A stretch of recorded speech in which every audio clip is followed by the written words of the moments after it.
দেশের ৬ কোটি শ্রমিকের আইনি সুরক্ষা নেই বলে জানিয়েছেন শ্রম সংস্কার কমিশনের প্রধান। রোববার রাজধানীর ধানমন্ডিতে বেসরকারি গবেষণা সংস্থা সিপিডি আয়োজিত অনুষ্ঠানে তিনি বলেন, শ্রম বাজারের ৮৫% অপ্রাতিষ্ঠানিক কাজে নিয়োজিত। এ সময় একক শ্রম আইন ও শ্রমিকদের বীমার আওতায় আনার প্রস্তাব দেয় সিপিডি। ২৫০টিরও বেশি ডিজাইন অপশন নিয়ে ওয়ালটন স্মার্ট ফ্রিজ, বোঝে আপনার প্রয়োজন। দেশে দীর্ঘদিন ধরে শ্রমিক অসন্তোষ বিরাজ করছে। শ্রমিকদের বেতন বোনাস সহ বিভিন্ন দাবিতে কারখানা ভাঙচুর, সড়ক অবরোধ সহ সহিংসতায় প্রাণহানির মতো ঘটনা ঘটছে।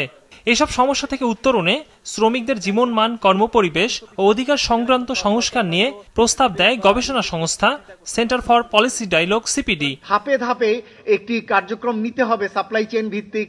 সিপিডি বলছে, দেশে জাতীয় সর্বনিম্ন মজুরি কাঠামো নেই, সাথে শ্রম আইনও যথাযথভাবে বাস্তবায়ন হতে দেখা যায় না। অনেক শ্রমিক জোরপূর্বক শ্রমের শিকার হন। এসব বিষয় বিবেচনায় নিয়ে শ্রমিকদের সুরক্ষার জন্য বীমা চালুর পরামর্শ সংস্থাটির। এছাড়া দেশে একক শ্রম আইন করার প্রস্তাব দিয়ে দীর্ঘমেয়াদী সংস্কার পরিকল্পনা করারও পরামর্শ দিয়েছে সিপিডি। অ্যাপয়েন্টমেন্ট এবং আইডি কার্ড এবং তার একটা লেবার কন্ট্রাক্ট থাকা, যে ডকুমেন্টগুলো তাকে যে কোনো ধরনের আইনি সুরক্ষা দেবে, যে কোনো ধরনের কারখানা পর্যায়ে বা প্রতিষ্ঠান পর্যায়ে যে কোনো ধরনের তিনি যদি বঞ্চিত হন। যদিও সিপিডির এসব দাবি পুরোপুরি মানতে নারাজ শিল্প মালিকরা। তারা বলছেন, তৈরি পোশাক ও আনুষ্ঠানিক খাতে শিশু শ্রম ও জোরপূর্বক শ্রমের মতো ঘটনা নেই।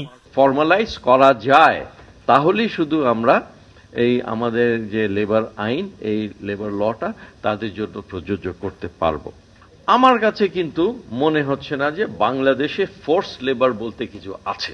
তবে শ্রমের মজুরি নিয়ে অসন্তোষ আছে শ্রমিক সংগঠনগুলোর। সেই সাথে যেসব খাতে সর্বনিম্ন মজুরি নির্ধারণ করা আছে তাও যথাযথভাবে বাস্তবায়ন হয় না বলে অভিযোগ তাদের। বৈষম্যহীন বাংলাদেশে একটি শ্রম আইন, একটি ন্যাশনাল মিনিমাম ওয়েজের মধ্যে আমাদের আশা, এবং নারীর জন্য যে প্রস্তাবনাগুলো, মাতৃত্বকালীন ছুটি ৬ মাস। শ্রমিকদের দুর্দশার কথা স্বীকার করেন শ্রম কমিশনের প্রধান। জানান, দেশের ৮৫% মানুষ অনানুষ্ঠানিক খাতে নিয়োজিত। শ্রম খাতের মাত্র ৫% আইনি সুরক্ষা পায়। এই দুর্দশার অবসান করে শ্রমিকদের ভাগ্য উন্নয়নে সমন্বিত উদ্যোগ নেওয়া জরুরি বলে মনে করেন তিনি। নির্মাণ শ্রমিকদের কিভাবে ইনক্লুড করা যাবে, বা গৃহ শ্রমিকরা কিভাবে যুক্ত হবে, বা একজন হকার কিভাবে যুক্ত হবে, শুধু আমি দিয়ে দিয়েছি সমতা স্কিম, তার কিন্তু কোনো প্রশাসনিক ব্যবস্থা রাখিনি, আমরা কোনো ড্রাইভ কিন্তু রাখিনি যার মাধ্যমে সেখানে যায়।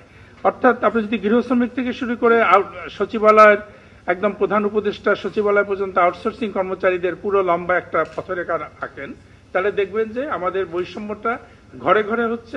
শ্রমিকদের অধিকার নিশ্চিত করতে ২০২৫ সালকে শ্রম সংস্কার বছর ঘোষণা করার আহ্বান জানায় CPD. Ekramul Islam Khan, business report, মাছরাঙ্গা টেলিভিশন।